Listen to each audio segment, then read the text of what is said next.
in which case thank you for joining us so early. We're sure it will be worthwhile.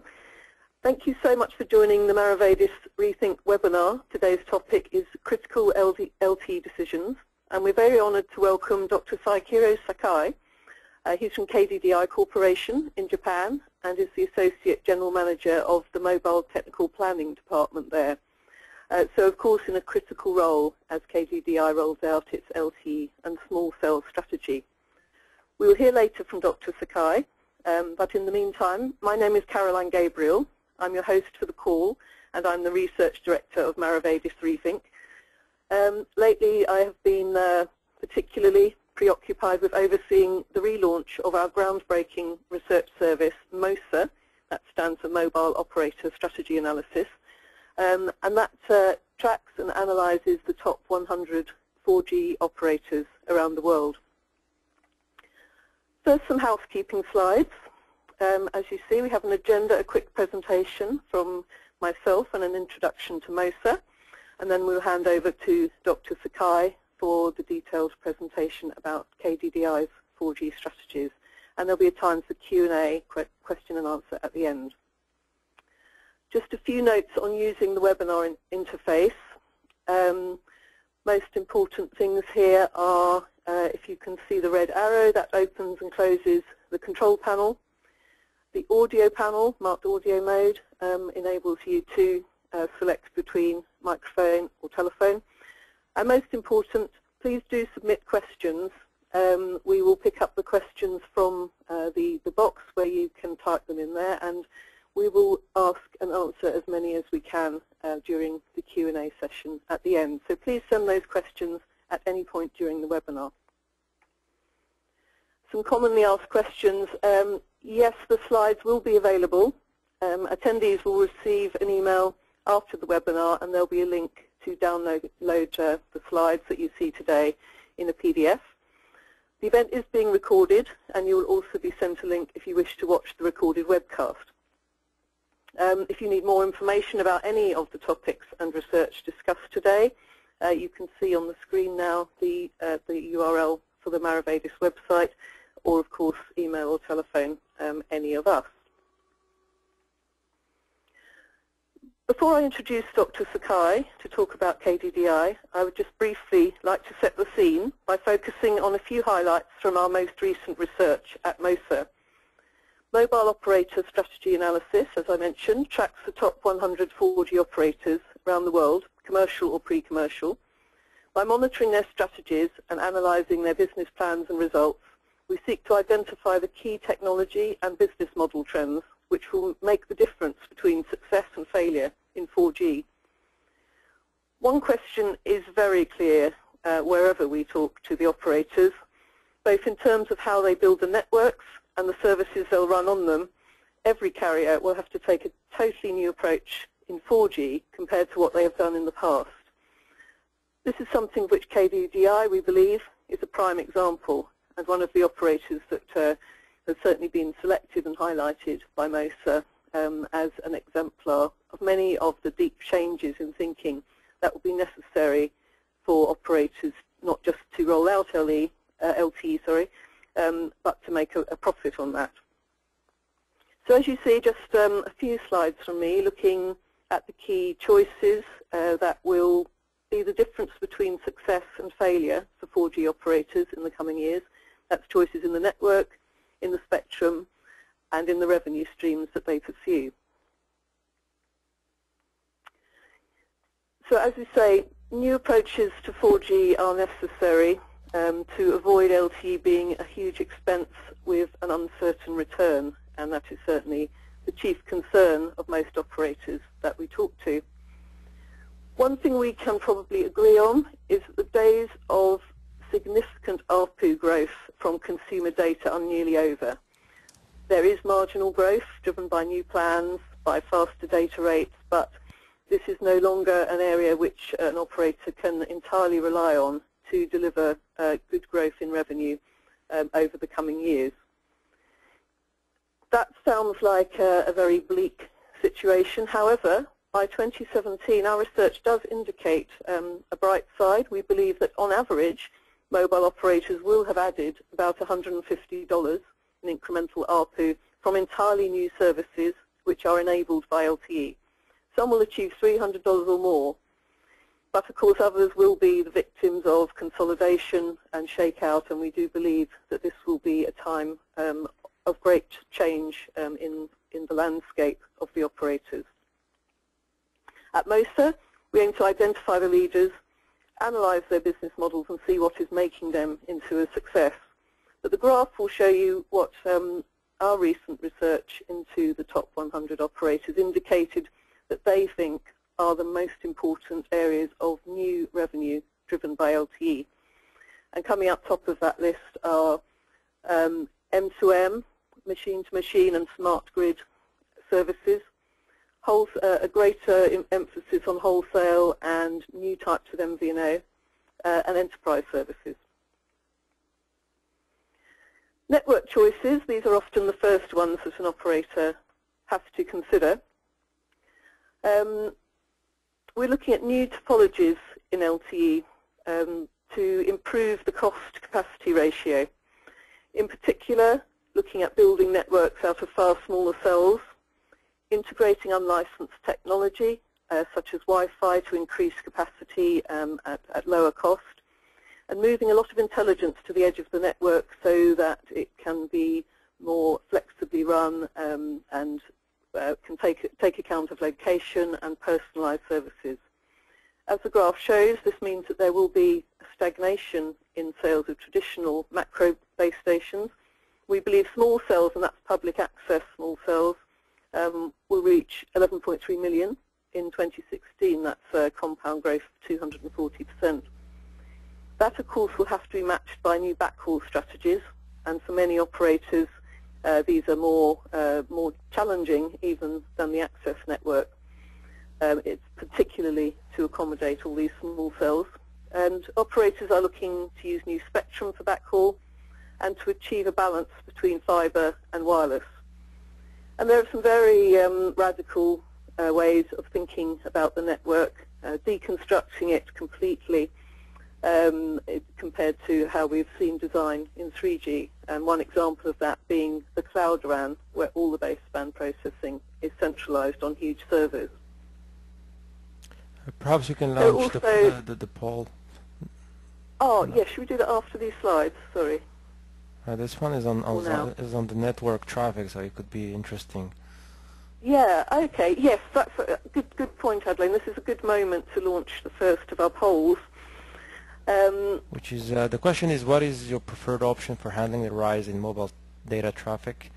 So you can select between femtocells, Wi-Fi offload, upgrading to advanced networks, improve traffic management, or introduce a data cap. So I'll give the audience a couple of minutes here to respond as the poll is in progress, and I will be sharing the results of the poll.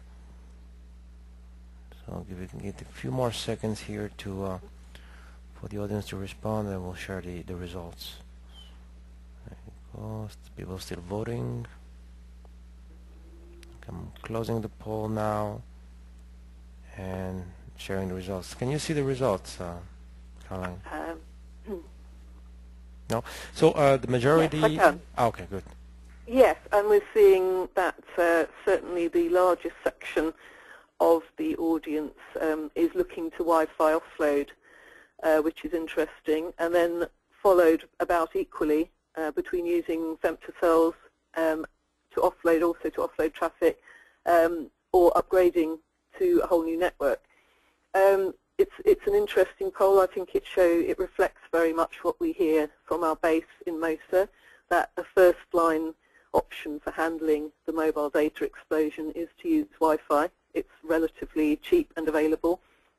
And then in parallel, operators are planning for more radical strategies like LTE Advanced. So by 2017, we will see that most carriers are using Wi-Fi for offload, but they will have introduced these other techniques as well, but they take longer to plan and more of an upfront investment. So interesting results there. As we say, the network choice is also reliant on spectrum choices. These are very complex in LTE. We're all aware of the fragmentation of LTE spectrum, and which is being deployed in a wide range of bands, I think 22 worldwide.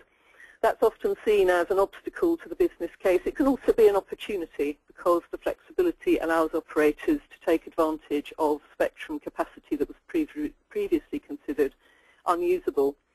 So we are seeing operators harnessing quite obscure bands, for instance, AT&T using WCS in the 2.3 band in the United States.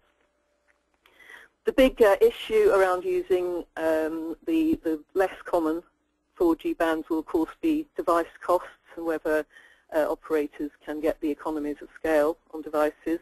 However, carriers accept that there will never again be a situation where they're all using harmonized bands. There's just too much of a demand for capacity. So they will really need to be looking at techniques like carrier aggregation to pool various bands together, and a rising importance of using the TDD spectrum even within a mainly FDD network, and I think we'll hear about that later from Dr. Sakai.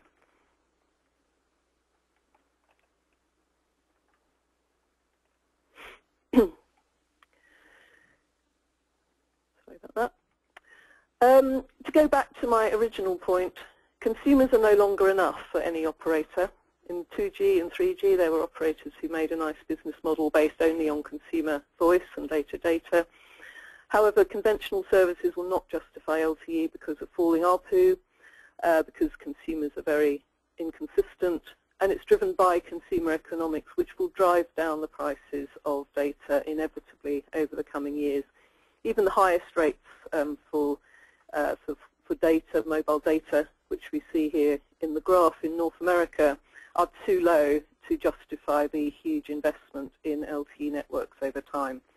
So we have to see the data charges shifted elsewhere. That can be getting other members of the value chain, apart from the end user, to pay for mobile data, for instance, by giving premium services to content owners or through advertising, and in particularly by introducing the kind of new services that we saw in the earlier graph. And the key function of MOSA is to analyze which of these services are being introduced and how effectively they are contributing to the business case. So just to sum up our thinking here, some key points. LTE, to make a profit on an LTE network requires very complex thinking, both in network planning and in spectrum usage. The balance must shift away from consumer services, not to ignore those, but to introduce many other types of revenue alongside. Key new services will specifically harness the advantages of the LTE network. That is important so that the services operators deliver continue to be superior to those from the over-the-top rivals. But of course they will also have to collaborate with many of those companies too. Only some will succeed, and as we will hear from Adelaine in a minute, one of the sort of key function of MOSA is to analyze why that is happening and to help other operators to understand those lessons. I'm just about to hand over to Adeline Feller, who's the Chief Executive of Maravedis, who will tell us a little more about MOSA before we move to Dr. Sakai, but perhaps it's a good time to run our second poll. Yes, indeed. So the second poll is what are the main challenges to deploying LTE? And you have a choice here between spectrum availability, cost of networks, cost of devices, low ARPU, integration with legacy networks. There could be other reasons, of course, but we're limited in number of choices here. Please take a few seconds to respond to the poll. I'll be sharing the results with the audience.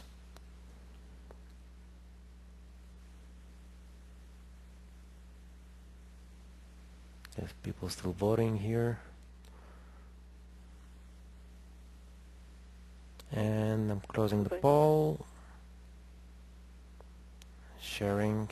Well, it's, I think, a very clear winner, if that's the word, in terms of the main challenge. That's coming out here as availability of spectrum, and that very much, of course, reflects what we find here at MOSA. Most operators would love to invest in more capacity more quickly to support new and old services, but spectrum often not available either for regulatory reasons or because there aren't sufficient devices for the band.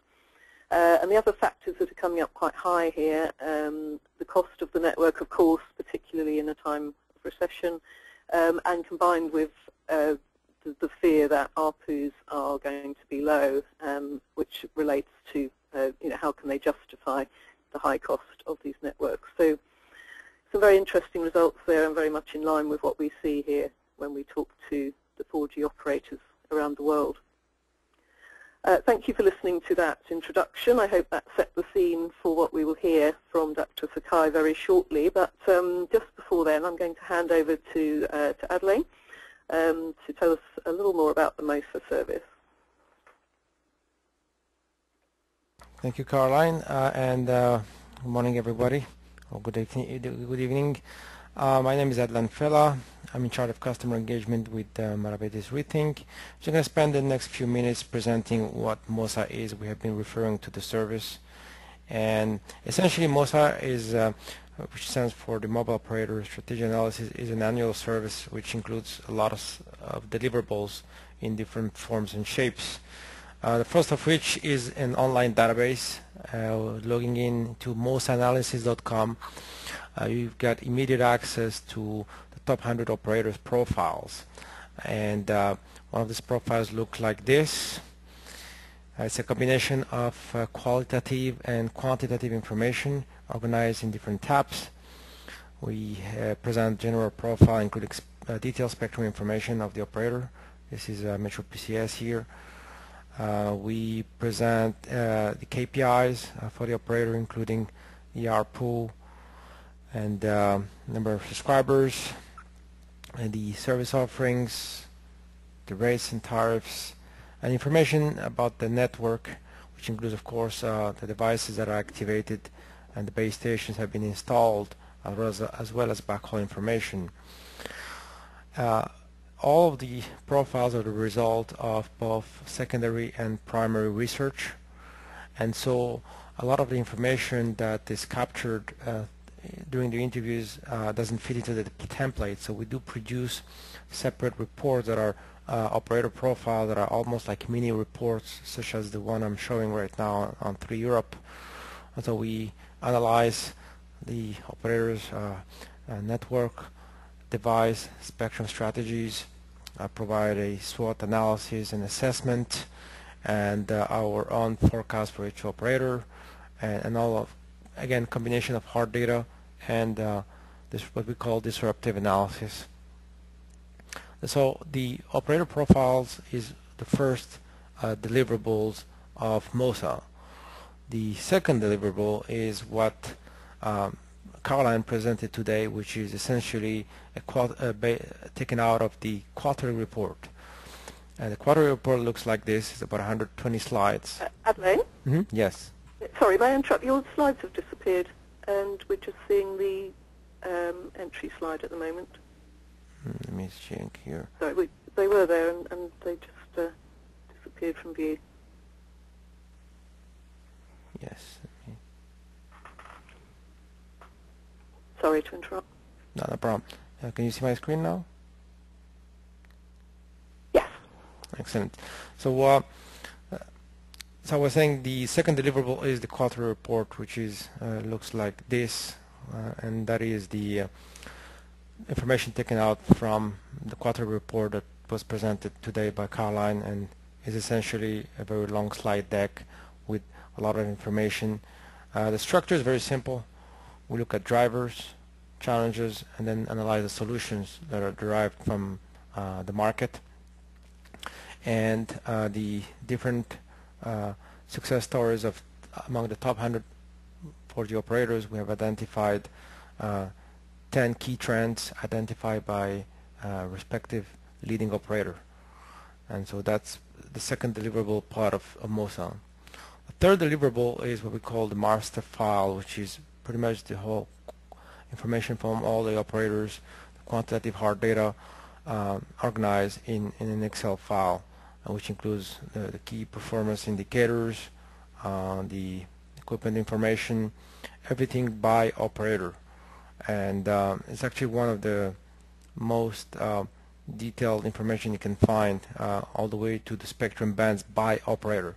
All of the information comes directly from interviews with regulators, for example, in this case, or operators themselves, so it is highly reliable. The fourth deliverable here is research notes that are now part of the service. I'm showing here the latest one on the operator case for Cloud RAN, and that's monthly deliverables accessible to MOSA customers on very specific topics of interest that are disruptive and key to the industry trends. Another deliverable here, which is delivered quickly, is the wireless watch, which is a 50-page report on development in the industry that Carline produces on a weekly basis. And it's not just a compilation of news, it's really what are the impact of the different industry developments and activities, mergers, product launches, etc. For the industry.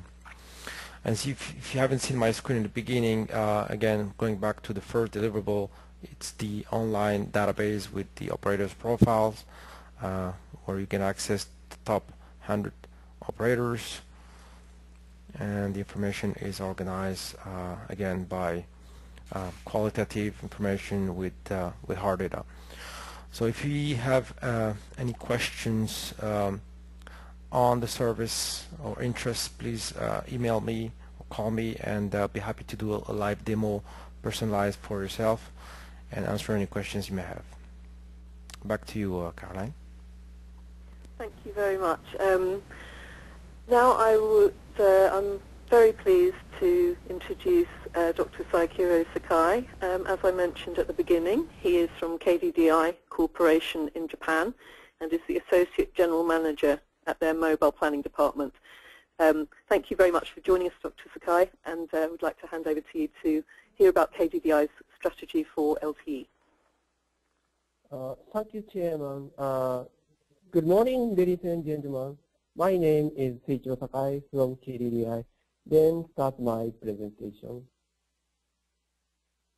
So today, I'd like to present about KDDI strategy for accommodating smartphone data traffic, including our 3M strategy and effort for data offloading by public Wi-Fi and LTE strategy.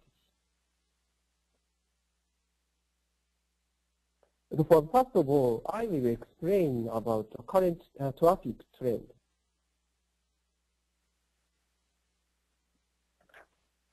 So regarding the traffic point of view, the most fundamental fact is that the recent drastic product shift to smartphone.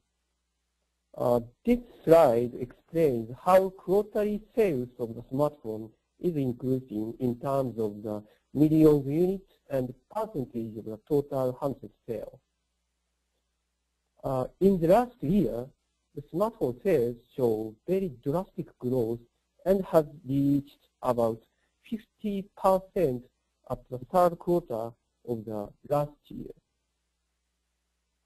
And after fiscal year 2012 third quarter, the sales of the smartphone, I mean including iPhone and Android, has shown the further growth with the launch of the LTE in our service.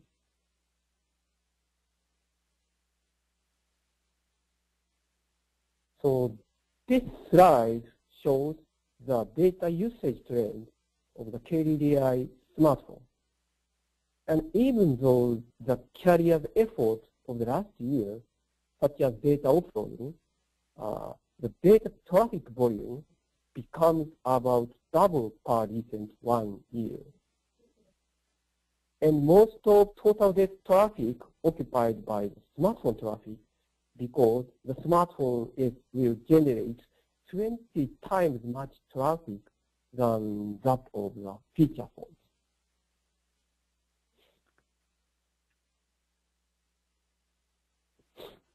As for future trends, the mobile data traffic will continue to grow drastically, and we expected that will reach to be the 12 times in fiscal year 2015 than that of the fiscal year 2011.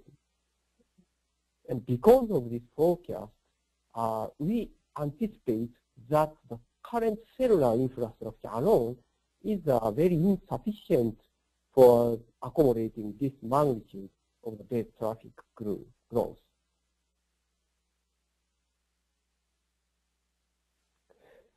So next, I would like to mention about the 3M strategy of KDDI.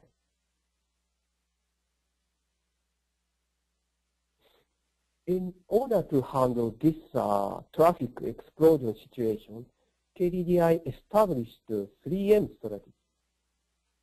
3M means first M, the word 3M is constructed by 3M, means that the first M means that the multi-use. The multi-use means that which present rich variation of content and service. And the second M means multi-network, which presents best network every time and everywhere. And third M means multi-device, which presents that any device based on user preference.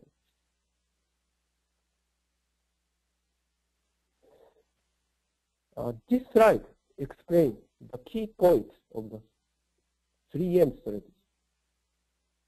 There are two key points. The first point is that the realization of high speed and low cost per bit network. And second point is that the low operation cost by the various ways such as the backhaul sharing, etc. So from this picture, that the KDDI will provide data services through the various network combinations. But as you can see this picture, that data offloading to Wi-Fi is very important for handling smartphone data traffic.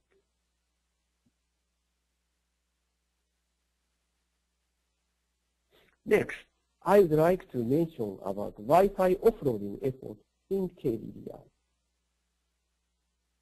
Oh, sorry.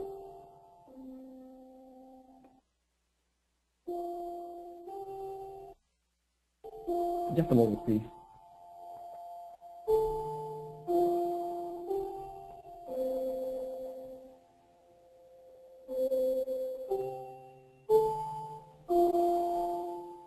Okay, I will redo my presentation. This slide shows that the combination of the public Wi-Fi and home Wi-Fi is important. KDDI has established public and home APs both. For nighttime data offloading, the home Wi-Fi is important.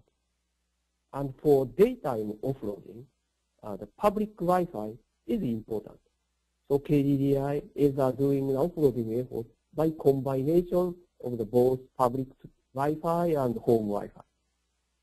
Regarding public Wi-Fi, the KDDI has established 100,000 more APs as of the March 2012. And regarding the home AP, the KDDI has delivered to the customer as a home AP, which we call the home spot queue. We have distributed 750,000 more APs for customer as of the May 2012.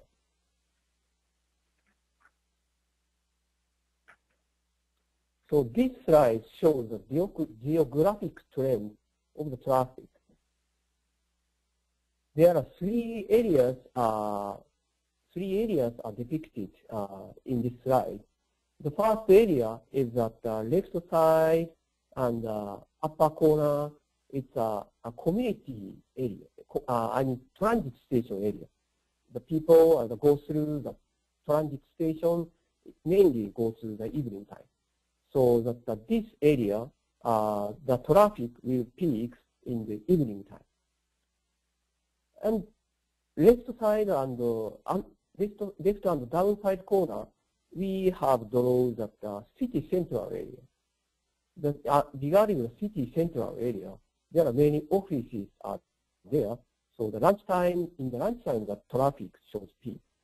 The 4G and this transit station area and office, including office area, for these areas, the public Wi-Fi is suitable because the traffic is mainly generated outside, but shops or cafes or pubs or maybe sometimes in offices. So this is a public Wi-Fi area. And also that in the right side corner, we depicted the condominium area. In the condominium area, traffic will peak in the night time. For this area, public home Wi-Fi is suitable because the traffic is mainly generated from each user's home. So we use both various Wi-Fi equipment and combination and accommodates the time by time traffic. So this slide shows the offloading the achievement which made by the home Wi-Fi. I mean home spot queue. The round graph shows the ratio of the connection line at 23 midnight. I mean that the offloaded rate of the home spot queue users. As shown in this graph, the 66% of the connections, data communication connections from users of the home spot queue during the 23 midnight was offloaded to the Wi-Fi. So from this achievement, we have realized that the good result of the offload traffic in the home Wi-Fi. Regarding the public Wi-Fi, this slide explains that how KDDI established our Wi-Fi area in various situations. For public outdoor Wi-Fi, we use regular outdoor Wi-Fi equipment as main APs. And also in some limited cases, such as a building soft space or higher raised space, we use wide area. We also use wide area Wi-Fi AP. And mainly in the indoor public Wi-Fi, we use general indoor Wi-Fi AP mainly. By combination of the various public Wi-Fi equipment, KDDI is constructing that Wi-Fi offloading equipment service area for smartphone customers.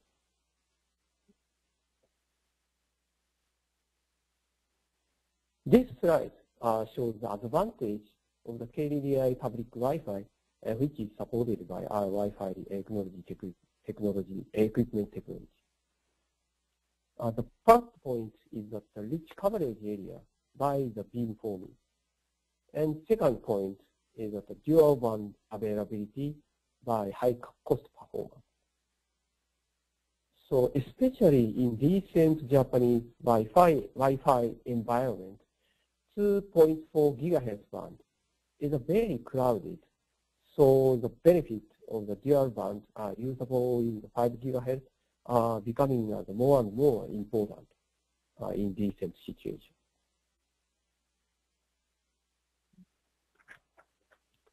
Also, the KDDI has introduced the various improvements with the smartphone manufacturer and connection manager application. In order to improve user experience, we made handset optimization, such as lower battery consumption, and easy setup, and quick connection.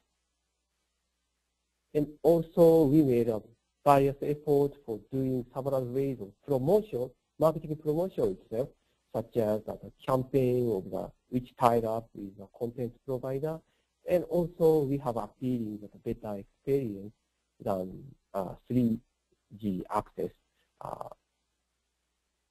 by its quality. This slide is an example. This slide explains an example of the improvement of the user experience than at the connection tool application which is installed in smartphones. In this example, the smart selection technology between 3G and Wi-Fi is explained. By introducing our original smart selection technology, the path between the 3G and Wi-Fi is automatically selected based on the communication state. By this technology, the border system selection issue between Wi-Fi and 3G is resolved, and the user experience of data communication for smartphone users is a very good experience is maintained. These are the offloading efforts which is currently doing in KDDI. From now, I would like to step to that presentation about LTE strategy in KDDI. This slide explains the KDDI plan for expansion of the 4G LTE. In our LTE, we have started commercial service in the 2012, this year, September. And initial planning, as the initial planning that target was December, so we have achieved that start of the ahead from the initial target stage. So regarding the operating band, the KDDI have now the 800 megahertz band, 1.5 gigahertz band, and 2 gigahertz band. So 3 bands we are operating. And regarding the area, that we have achieved a considerable wide coverage from the beginning, as explained in the bottom table.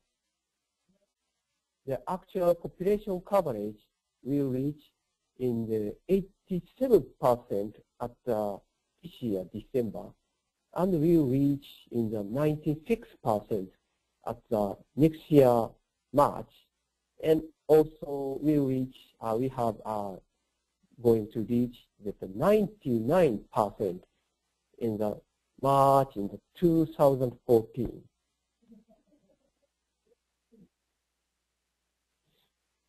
This slide, they explain about the KDDI strategy on how to construct LTE service area by various spectrum which KDDI have. This will be the spectrum strategy. As the basic policy of LTE, KDDI is continue providing the CDMA service.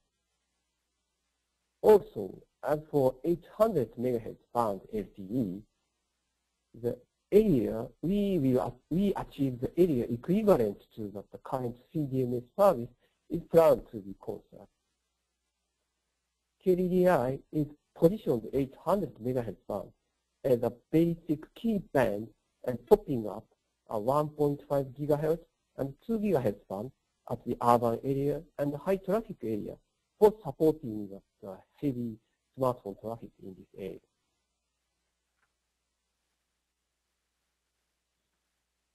And this slide shows KDDI spectrum usage in LTE. As for voice, the KDDI is continue to use 1X at this time of the moment, and 800 MHz and 2 GHz band 1X is planning to be used in the meantime. And regarding the voice over LTE will be introduced in the future. Regarding the data service, we are going to shift from the current EVDO service to LTE service at the 800 MHz band and 2 GHz band. And 1.5 GHz band and 700 MHz band is the original LTE band which will be introduced as an additional band.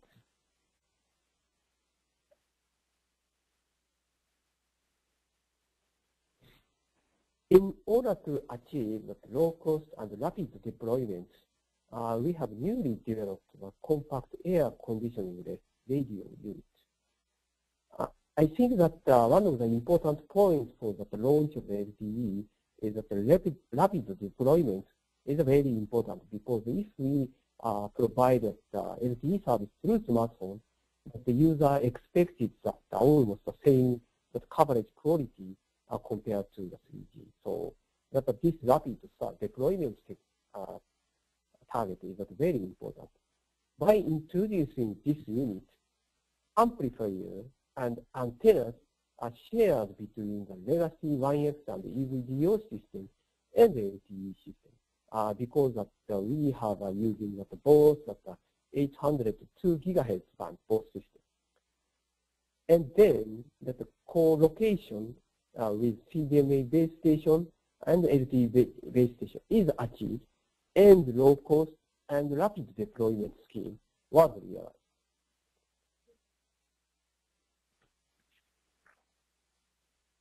And in order to realize the low operation cost, we have introduced SON, which is a self-organization network technology. By this feature, the radio setting of the cellular system is optimized automatically. In the legacy scheme, measurement and setting work is done by the human wave tactics, and more specifically, that the first in the measurement in the field is done by human work, and then the analysis of the huge amount of logs are done, and at last, that the manual tuning of the parameters becomes necessary. But in the SON scheme, the optimum parameters are set automatically by SON server. The failures and the performance degradation are detected automatically. Then the data are gathered, the cause analysis and derivation of optimal parameters are made, and finally those that optimized parameters are automatically set to our infrastructure. Next, in order to maintain the user experience, we assure backward compatibility to the legacy 3G network. Regarding the voice call, as for voice call, 1X CS fallback scheme is introduced. In this scheme, phones standby on LTE. And if LTE detects paging, the phone switches to 1X mode and transits to the voice call mode. After termination of call, the phone returns to the LTE standby mode. In this scheme, the LTE session is maintained and that the phone stays at the standby mode on LTE for IP push service realization. For reducing battery consumption, we have not introduced a simultaneous standby mode. As a result, the switching capability of between LTE and 1X becomes necessary.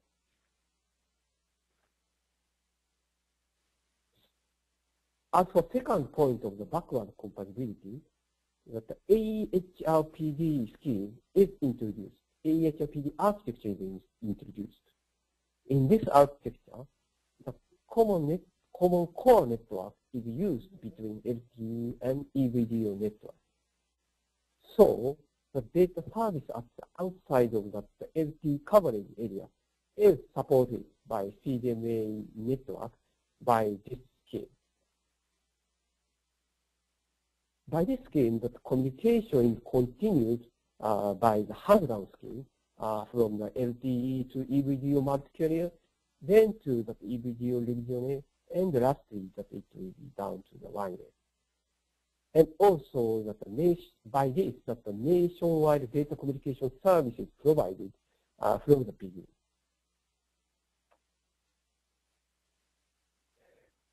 This is last slide. These are the summary of the KDDI strategy for handling the smartphone traffic and LTE deployment.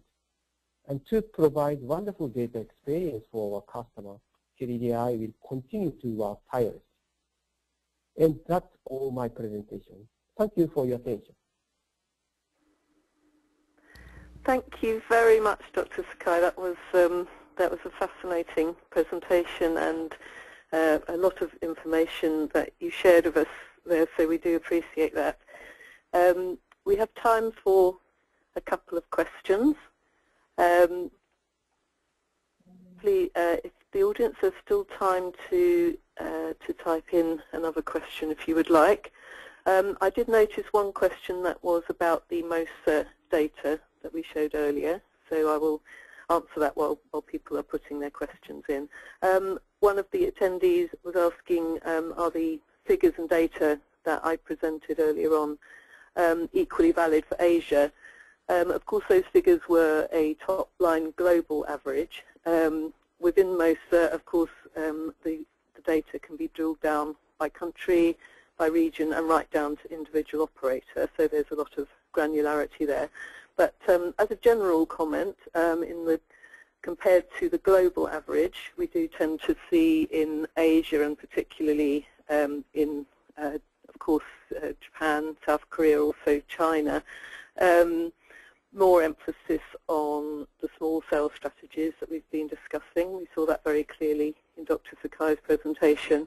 Some different spectrum bands and a lot of experimentation with new services, particularly cloud-based services. So if you did a graph just for Asia, you would see higher bars at an earlier stage for those particular trends. But of course, we're very happy to discuss further the details of how the data breaks down in a regional sense. But now, Dr. Sakai, a couple of questions, if I may.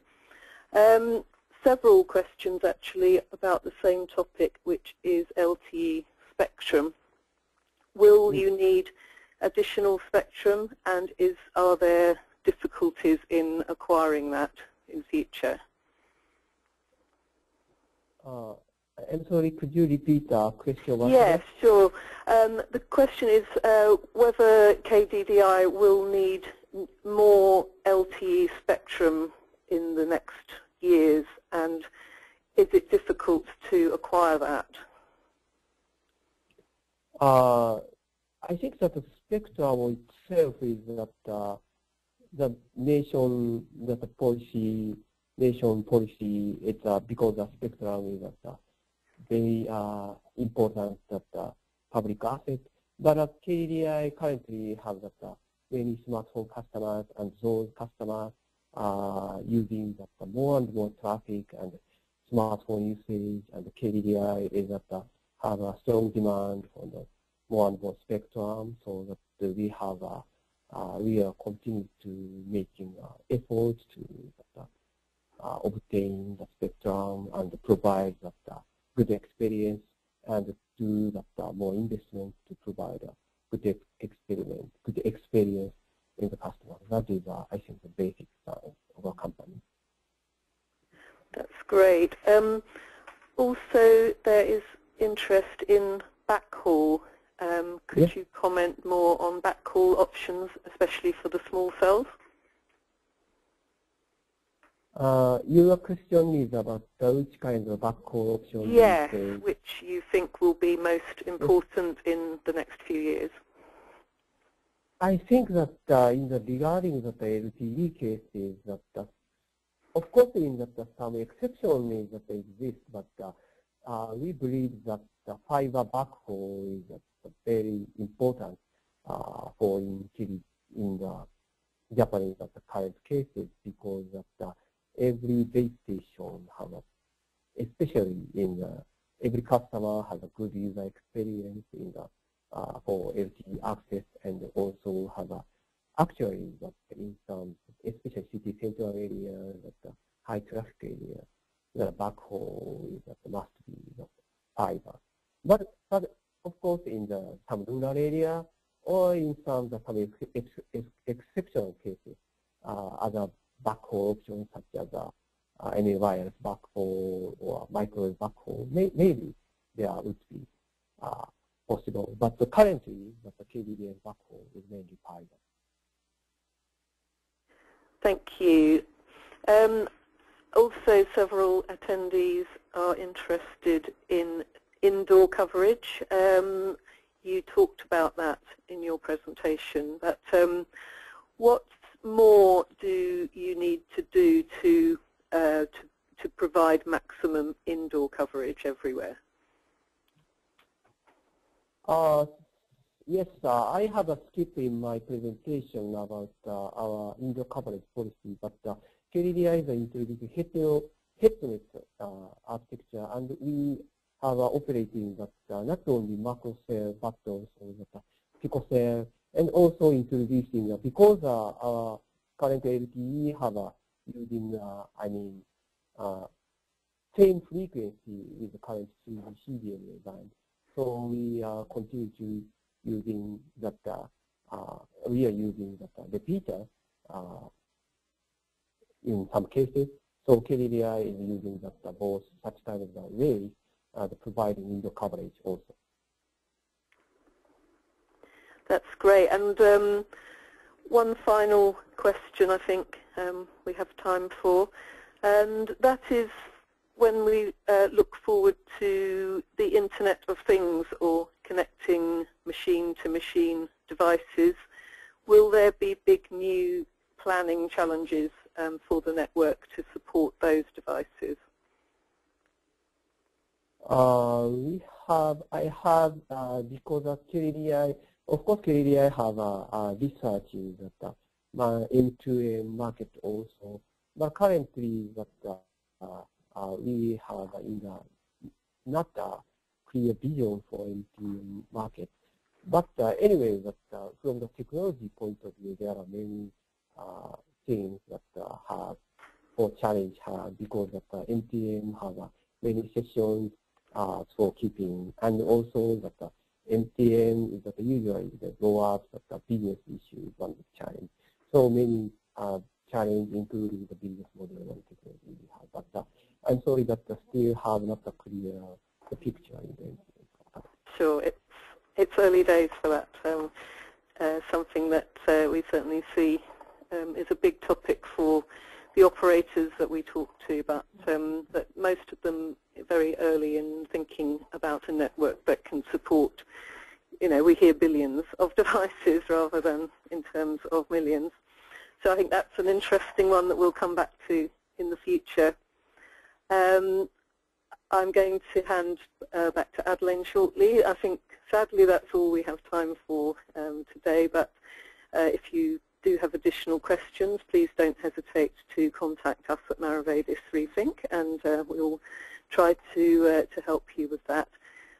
It remains for me to say thank you again to Dr. Sakai for his time and for a fascinating presentation. I've certainly learned a lot from that. I hope everyone in the audience has, and also to thank everybody for attending today. And I'm going to hand back to Adeline to close. Just to wrap up, and I also want to thank Dr. Sakai and yourself, Caroline, for a superb job.